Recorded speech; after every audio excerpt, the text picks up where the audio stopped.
मैं हूं आपके साथ सिंह। करते हैं बड़ी खबरों की।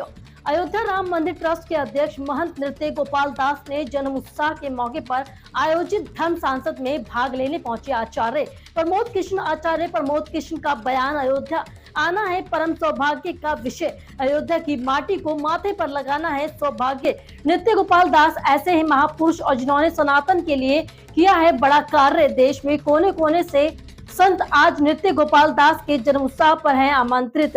मैं भी कल की धाम से अयोध्या धाम महाराज जी के लिए तो शुभकामनाएं संदेश लेकर पहुंचा। नीट परीक्षा को बोले कि पेपर लीक होने पर छात्रों के भविष्य के साथ खिलवाड़ होने जैसा है, उसको चाहिए रोकना। मुझे यह है कि भरोसा कि भारत सरकार इसको लेगी गंभीरता से, राज्य सरकार को भी इसको गंभीरता से है लेना चाहिए। जहां परीक्षा और होती है वहां बच्चों के भविष्य का होता है सवाल। इस तरह का अपराध नहीं है क्षमा योग्य। कथावाचक प्रदीप मिश्रा के बयान पर दिया प्रतिक्रिया, किसी व्यक्ति के कुछ भी कहने से ना ही कृष्ण होंगे छोटे ना ही राधा होंगी छोटी।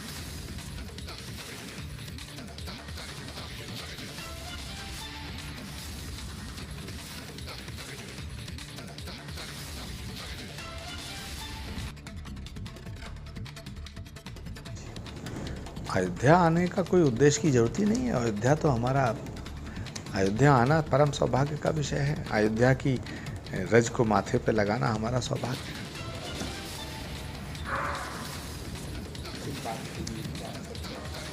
देखिए, महंत नृत्य गोपाल दास जी महाराज एक ऐसे महापुरुष हैं जिन्होंने सनातन का बहुत काज किया है और सिद्ध महापुरुष हैं।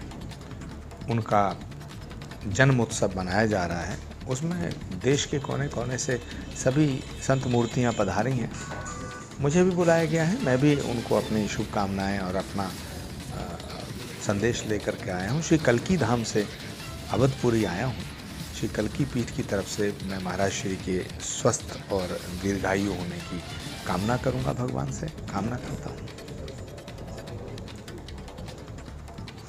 जिस तरह देश में परीक्षाएं रद्द हो रही हैं, आप कैसे देखते हैं जिस संघ के नजरिए से?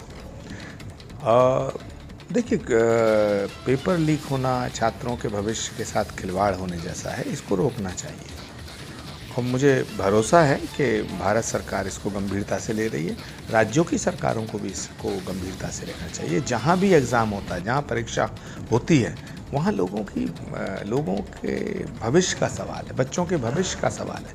तो इस तरह की गलतियाँ, इस तरह का कोई अपराध क्षमा योग्य नहीं है। कथावाचक प्रदीप मिश्रा छाए उनके बयान को राधा रानी या गोस्वामी तुलसीदास के बयान को लेकर कई तरह की चर्चाएं चल रही हैं, कैसे देखते हैं? देखिए, पहली बात तो मैंने उनका बयान सुना नहीं है। जहाँ तक सवाल है राधा रानी का, जहाँ तक सवाल है किशोरी जी का, जहाँ तक सवाल है भगवान कृष्ण का, तो किसी व्यक्ति के कुछ कहने से ना तो कृष्ण छोटे हो जाते हैं ना राधा छोटी हो जाएंगी।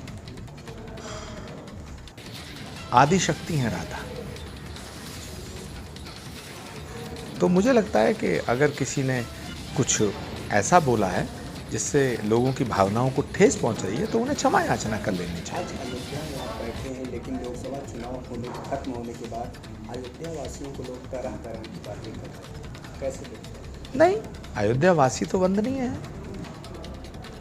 अयोध्या तो भगवान राम की सबसे प्रिय धरा है। जो भगवान को प्रिय है उसके बारे में क्या कहा जा सकता है। जहाँ तक सवाल है चुनाव का, तो चुनाव हारना और जीतना ये अलग विषय है।